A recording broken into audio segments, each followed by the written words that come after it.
Kia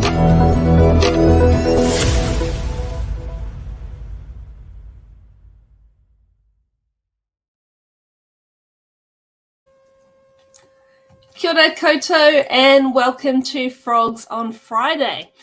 So today we're going to go through Mahi Media, where we're looking at whether or not you need a degree to get ahead these days.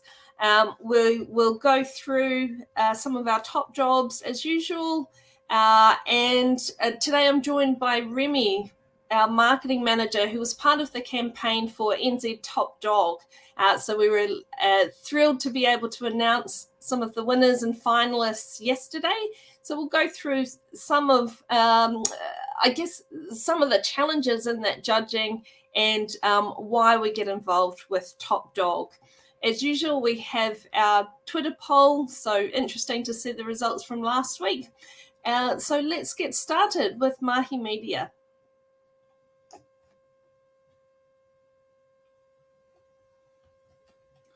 Okay, so this week's Mahi Media, we came across an article from the OECD, so their annual report on education, which is warning that perhaps there's too many young people in developed countries enrolling in degrees. So I know back when I was in high school, going back a wee while now, I guess there was that pressure to get ahead, to go to university and get a degree, and even taking a gap year. I know my parents were concerned that I might be missing out on opportunities.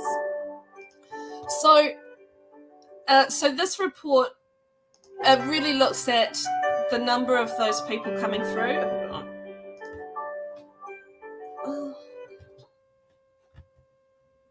Sorry, I just had a call coming through at the same time there. Sorry about that. Okay, so this report looks at the number of young people enrolling. We also found that the Education at a Glance 2022 report said the number of young New Zealanders with tertiary qualifications had grown over the past 10 years, but perhaps not quite so much as in other OECD nations. So in New Zealand, the percentage of 25 to 34-year-olds with tertiary qualifications rose 16 percentage points, from 29% in 2000 right up to 45% in 2021.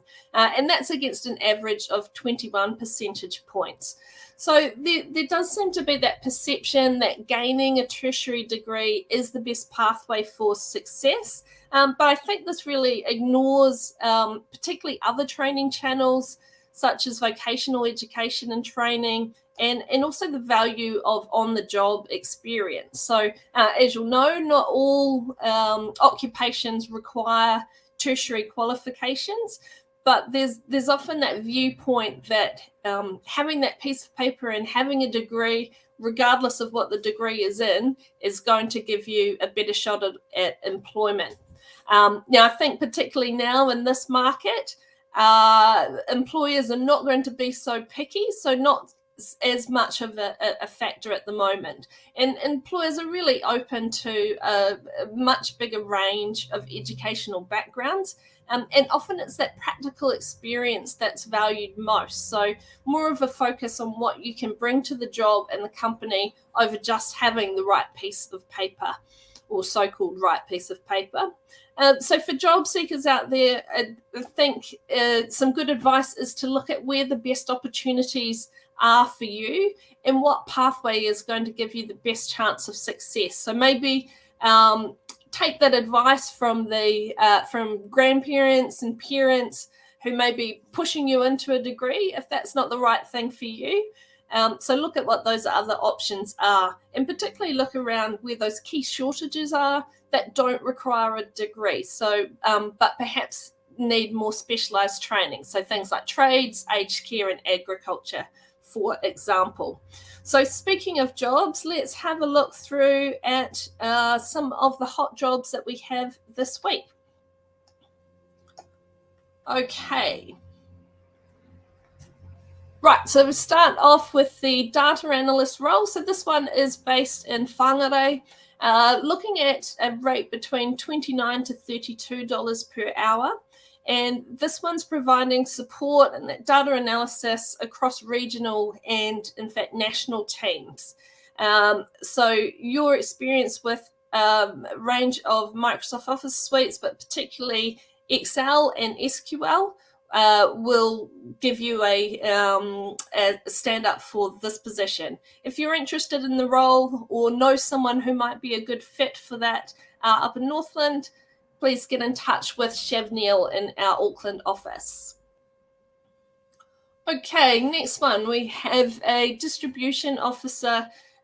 This one's based in Mount Wellington, and looking at just over $25 per hour plus holiday pay.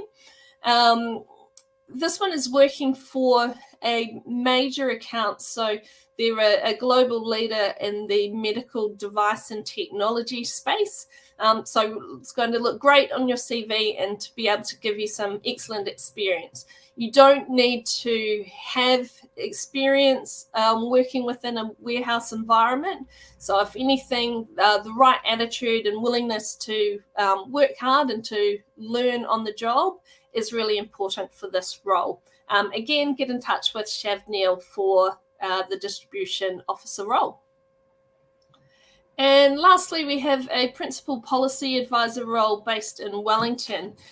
So this one is working within the government sector, and particularly, I guess, important for this role is a solid understanding of Te Tiriti o Waitangi and experience working in partnership with Māori would be a big advantage for this position. If you're interested in this role, get in touch with Sophia from the Wellington team. Okay, and of course, as always, obviously we have a lot more than 3 roles across New Zealand, so be sure to look on our website, frogrecruitment.co.nz, to look at all the roles that we have vacant at the moment. Okay, so now let's go through and cross to Remy and have a chat about some of the great things we've seen on the Top Dog campaign. Hey, Shannon. Hi, Remy. So I was thrilled to be able to announce the winners of NZ Top Dog yesterday, and I even got to meet one of the winners, Odin, earlier in the week, which it was fantastic to see him on the job and to see exactly why he won that. Tell us a bit more about the campaign and what was the interest like in it this year? The campaign was amazing. So it's always been a big hit for Frog Recruitment. We started 7 years ago, and what we've seen, especially in the past 3 years, is the number of entries increasing by 200-300 every year. So on that side, it's been amazing, and I do think this year was definitely the best year in terms of entries and in terms of the quality of the entries. I think a lot of people, especially since COVID and now that they are working from home, are realizing the impact their dogs has in their life and in their work life, because now working from home is a common thing to do. So it's been absolutely amazing on that side. I think on the dog with a job, for the dog with a job categories, this year was extremely diverse. We often get therapy dogs, service dogs, and guide dogs, but this year we had also a couple of police dogs. We had army dogs, detection dogs, service. So yeah, it was really impressive. And for the judges, it was definitely a very hard decision to make to decide who the winners were. Yeah, I have been on that judging panel previously, and I didn't envy their job this year because, as you said, a really high caliber of entries and just really heartwarming stories as well. So really showcasing what an impact they have on both their owners' lives as well as all those who come in touch with them as well. Yeah, it was very exciting, especially for the People's Choice winner. So our third category for dog working from home is People's Choice, and it's under a voting system. And the winner will have been It was actually a very close call. So until the very last minute, we actually weren't sure who was going to win this category. And the first one, like if I, to give you an example, on Thursday, the number one wasn't Willoughby. So it was actually very stressful and exciting at the same time on Thursday afternoon on Wednesday afternoon to figure out who was going to win. But yeah, it's been a massive hit both for our internal teams at Frog, but also for our sponsors, Petstock and Royal Canin, our charity of the year, Pet Refuge, and for all the people who've entered the campaign. Yeah, fantastic. I did notice that last minute change to the script there with the People's Choice winner. So luckily I caught that and didn't do the classic announce the wrong winner on the day. And who were our other winners in the other categories?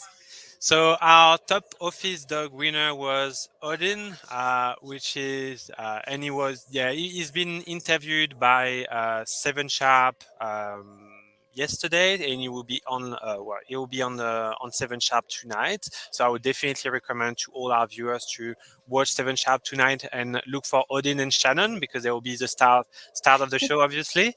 And our dog with a He's job. even inspired me to wear my glasses today. See, the impact of dogs on our lives are massive. And so Odin was our top office dog, and our dog with a job was Millie.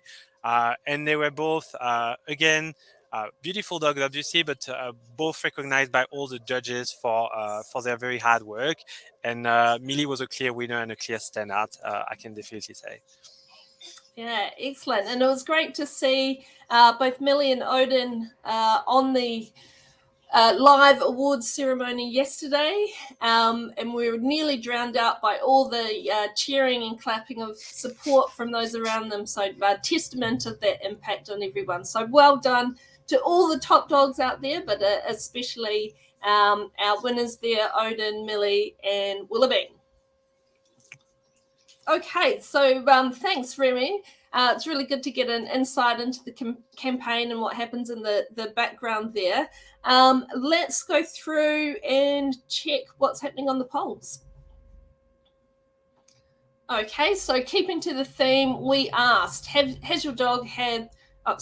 having a dog improved your mental and physical health? So we had, not surprisingly, big majority, 78% said yes, definitely made an impact. And I can only presume that the 22% who said that it hasn't don't actually have a dog. So that can be the only explanation for that result. Let's go through and see what we're polling this week. So, speaking about university qualifications, how relevant is your qualification to your current job? So, as I said, when I was at that stage, there was a push to go to uni, but also that expectation or perhaps a realization that what you were studying was not necessarily the field that you were going to go into, but maybe it didn't matter so much at all. So be interesting to see how the percentages roll out for this one, whether you've actually been able to use your degree directly in your current role. Okay, well, that is it for today. Thanks for joining us again, as always, and look forward to seeing you back here next week, Friday, 12:30. Nearly said 2:30. Got myself into Australian time. Friday, 12:30. See you then. Ngā mihi nui.